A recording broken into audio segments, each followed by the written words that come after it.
आज का जो हमारा टॉपिक है वो क्या है, स्लीप फिजियोलॉजी। आज हम स्लीप फिजियोलॉजी को डिस्कस कर रहे हैं। ठीक है, सबसे पहले क्या होता है, आपका जो हाइपोथैलेमस में होता है, हाइपोथैलेमस में एक न्यूक्लियस होता है, उसको क्या बोलते हैं, सुप्राचिasmatic न्यूक्लियस। बेसिकली जो सुप्राचिasmatic न्यूक्लियस होता है वो किस चीज़ को कंट्रोल करता है, वो आपके सर्काडियन रिदम है इसको कंट्रोल करता है। और सर्काडियन रिदम बेसिकली नेक्स्ट किस चीज़ को कंट्रोल करता है, आपके स्लीप साइकिल को कंट्रोल करता है। और जो आपका सर्काडियन रिदम है ये आपकी रात को, जिसे क्या बोलते हैं, नॉकटर्नल, रात में होने वाले हार्मोन्स की रिलीज को भी कंट्रोल करता है। वो कौन से हार्मोन्स है, नंबर 1 ACTH की को रिलीज को कंट्रोल करता है। उसके बाद किस चीज़ को कंट्रोल करता है, प्रोलैक्टिन की रिलीज को, मेलाटोनिन को, और उसके अलावा नॉन एपिनेफ्रिन को। ये सर्काडियन रिदम इसकी रिलीज को कंट्रोल करता है। अब इसे लाइन बाय लाइन डिस्कस कर लेते हैं। बेसिकली यहाँ पे लिखा स्लीप फिजियोलॉजी, तो उसने ये बोला है कि आपके ये यहाँ पे हाइपोथैलेमस है। हाइपोथैलेमस में बेसिकली क्या है, आपका सुप्राचिasmatic न्यूक्लियस होता है। वो किस चीज़ को कंट्रोल करता है, वो आपके सर्काडियन रिदम को कंट्रोल करता है। और नेक्स्ट जो सर्काडियन रिदम है वो स्लीप साइकिल को कंट्रोल करता है। तो यहाँ पे लिखा हुआ जो स्लीप साइकिल है उस रेगुलेटेड किस चीज़ से होती है, सर्काडियन रिदम उसको रेगुलेट कर रहा होता है। और जो सर्काडियन रिदम है उसको कौन रेगुलेट करता है, उसको सुप्राचिasmatic न्यूक्लियस उसको कंट्रोल कर रहा होता है। और जो सुप्राचिasmatic न्यूक्लियस कहाँ से आ रहा होता है, आपके हाइपोथैलेमस में। और दूसरा इस चीज़ में लिखा हुआ जो सर्काडियन रिदम है वो किस चीज़ को कंट्रोल कर रहा होता है, वो नॉकटर्नल मतलब रात में होने वाली हार्मोन की रिलीज को कंट्रोल करता है। नंबर 1 ACTH, प्रोलैक्टिन को कंट्रोल करता है, मेलाटोनिन को कंट्रोल कर रहा होता है, और नॉन एपिनेफ्रिन को। नेक्स्ट उसने ये बताया कि जो सुप्राचिasmatic न्यूक्लियस है ये क्या रिलीज कर रहा है, ये बेसिकली आपकी नॉन एपिनेफ्रिन को रिलीज़ करता है। और नॉन एपिनेफ्रिन क्या करती है, पिनाइल ग्लैंड पे जाके एक्ट करती है। और आपकी पिनाइल ग्लैंड पे एक्ट करने के बाद क्या करती है, आपकी मेलाटोनिन को रिलीज़ करती है। और आपकी मेलाटोनिन बेसिकली क्या करती है, आपको नींद को, जो मेलाटोनिन है आपको नींद, स्लीप यानी नींद आने में इसका बेस्ट हल होता है। क्योंकि जब आपकी लाइट रात को आपके बल्ब है रूम का बंद करते हैं तो क्या होता है, ज़्यादा मेलाटोनिन रिलीज़ होता है। तो दिन में नींद क्यों नहीं आती, क्योंकि दिन में रोशनी होती है। तो रोशनी होने की वजह से क्या होगा, मेलाटोनिन रिलीज नहीं होता है। तो दूसरा इसने लिखा हुआ है जो आपका सुप्राचिasmatic न्यूक्लियस है उसको कौन कंट्रोल करता है, उसको बेसिकली आपकी इन्वायरमेंट, लाइट कंट्रोल करती है। नाइट पे क्या होता है, बेसिकली नाइट पे ये होता है कि आपका मेलाटोनिन ज़्यादा रिलीज होता है जिसकी वजह से आपको नींद ज़्यादा आती है, स्लीप ज़्यादा होती है। दिन में क्या होती है, लाइट होती है। तो लाइट होने की वजह से क्या होता है, बेसिकली आपका जो पिनाइल ग्लैंड है वो मेलाटोनिन रिलीज नहीं करता, जिसकी वजह से आपको नींद नहीं आती है। और दूसरा इसने लिखा हुआ है कि जो स्लीप फिजियोलॉजी की 2 स्टेजेस होती हैं।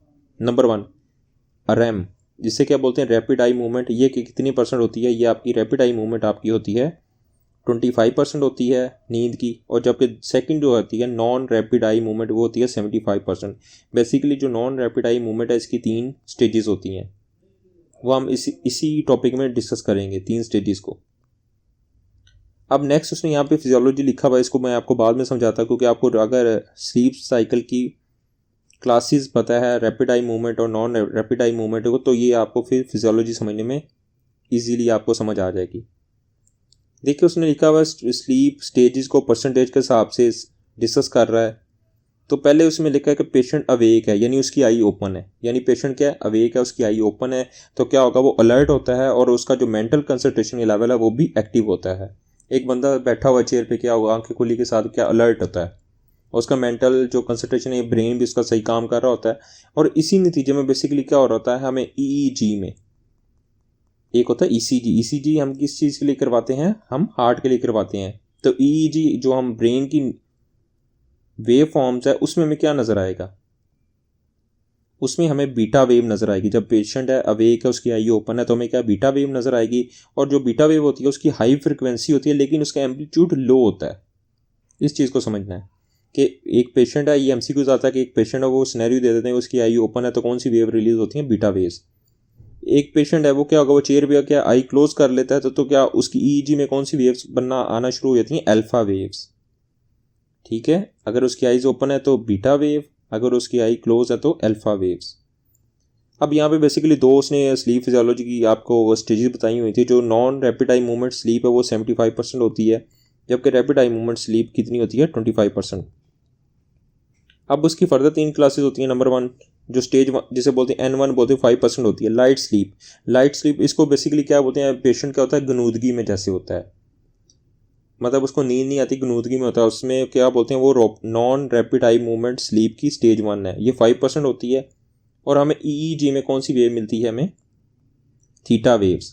तो यहाँ पे एक निमोनिक की है बैड, जब उसकी आइज़ क्लोज हैं तो बीटा वेव, जब उसकी आइज़ बंद है तो अल्फा वेव, और जब उसकी नॉन रैपिड आई मूवमेंट की स्लीप जो स्टेज 1 है उसमें theta wave, T waves, theta waves. अब जो सेकंड स्टेज है non rapid eye movement sleep की वो 45% होती है। ये बेसिकली ये MCQs है, ये बेसिकली डीपर स्लीप होती है। और इसके दौरान बेसिकली क्या होता है ब्रुक्सिम होते हैं। ब्रुक्सिम का मतलब कहता है आपके टीथ ग्राइंडिंग को बोलते हैं।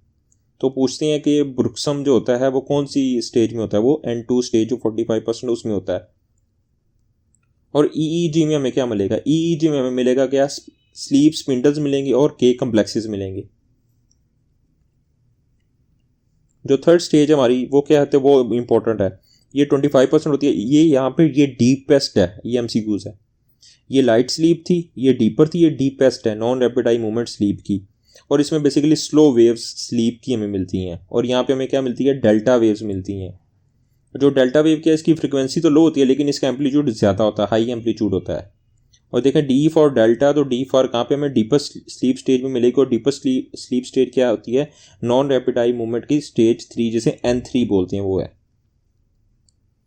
और यहाँ पे जो MCQs आते हैं वो इंपॉर्टेंट है, वो पूछते हैं कि स्लीप वॉकिंग कहाँ पे होती है, नाइट टेरर और बेड वेटिंग ये किस में होती है, ये आपकी नॉन रैपिड आई मूवमेंट की जो N3 स्टेज है उसमें होती है। MCQs हैं स्लीप वॉकिंग, नाइट टेरर और बेड वेटिंग। यहाँ पे निमोनिक लिखा हुआ लेकिन मैंने आपको कंसेप्ट के हिसाब से बता दिया सारा कुछ।